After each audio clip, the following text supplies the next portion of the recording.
10 pengrajin yang biasa memproduksi berbagai peralatan rumah tangga dan pertanian yang terbuat dari bahan besi di wilayah Desa Tegalwaru, Kecamatan Ciampea, Kabupaten Bogor, mengalami keterpurukan sejak awal tahun lalu pasca dilanda pandemi COVID-19 akibat menurunnya daya jual produksi peralatan besi yang mereka buat.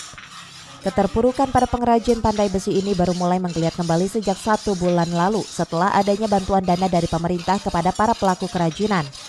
Dengan adanya bantuan dana tersebut, para pengrajin besi di Desa Tegalwaru pun kini kembali memproduksi kerajinan pandai besinya, walaupun belum bisa bangkit 100% seperti semula.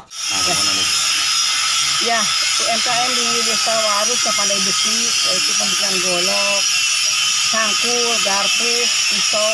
Alhamdulillah kita kurang lebih ada 10 ya.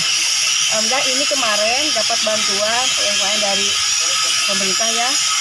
Yang gelombang pertama dia dapat. Jadi dia untuk menambah modal lah dalam situasi COVID kayak begini, mungkin pemasaran juga penurunan.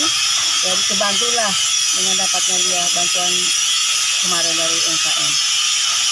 Belajar pandai besi buat golok udah berapa tahun sih Pak? Dari mana? Oh udah lama ya, Bapak mau turun-temurun kan. Turun. Udah lama warisan. Generasi keberapa sih Pak? Bapak Ketiga ya Pak.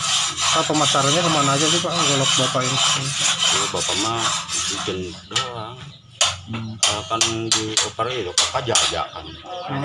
Gininya. Ada penampungnya. Pembuatannya apa saja Pak yang di sini? Buat apa aja? Golok, pisau.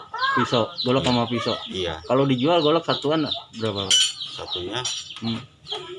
Bagaimana goloknya aja? Dari mulai harga berapa Pak? Ini 20.000. 20.000. Juga gini. Oh, tanpa sarung itu Iya. pegangan ya Pak. Kalau pisau?